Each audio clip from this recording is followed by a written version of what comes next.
Ian. Well, the state of Minnesota will stay open for business. A fast-paced marathon special session crossed the finish line early this morning. And Governor Walz tells Fox 9 he'll sign all 15 bills. Our Corin Hoggard covered it from start to finish yesterday. He joins us from the Capitol. So, Corin, what is the bottom line on this new budget?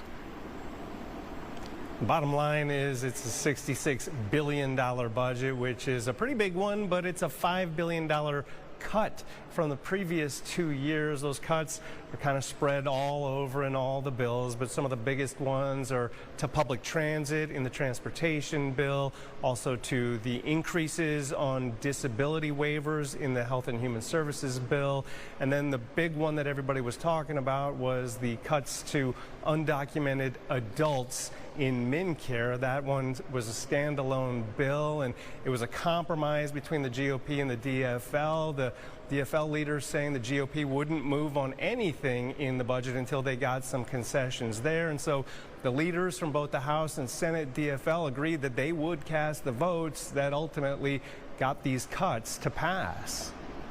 It broke their hearts to both of them to have to do this, but they did it. And I think getting to those points, very difficult to do that in public, very difficult, you know, and I think individual legislators have to recognize, and this is very hard when it's 101 to 100 because virtually everyone holds a veto, that you have to be part of a larger group to be able to get the numbers done. Republicans, being in a tie, were able to accomplish much more, not as much as we wanted, but much more in making Minnesota affordable. We are not uncaring. We are looking out for the best interest of Minnesotans and being responsible with taxpayer dollars.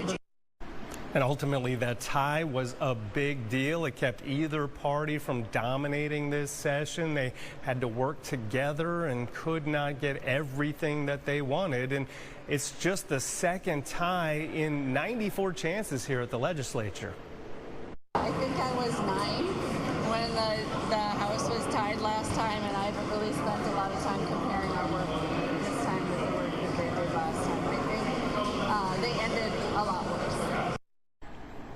She says she thinks it ended a lot worse back in 1979 at the last tie, and it did politically. However, they finished closer to on time back then. It was a May 24th special session, and again, one day when they finished back in 1979. Interesting when you look at it in that perspective, especially when you put up the numbers, historic. And Corin, that's just a bit of a look back. Let's talk about what's ahead. What's now left on the table for 2026 when we look at the next year? Yes, Simone, not a whole lot financially is left on the table unless some federal cuts come down and inflict pain here in the state. But there are a lot of bills that were, on the table and didn't make it into the final cuts here. So some of the ones you've heard of before are sports betting, the ban potentially on trans girl athletes in high school sports. I think we have to look at the future of Senator Nicole Mitchell. And all of those bills that we've talked about before, those are all really storylines for 2026. Yeah, still a lot to talk about. Right. Still ahead, Corin. Yeah, you still have a lot of work to do, Corin Hoggard. Thank you, live from the Capitol tonight. Always. All right.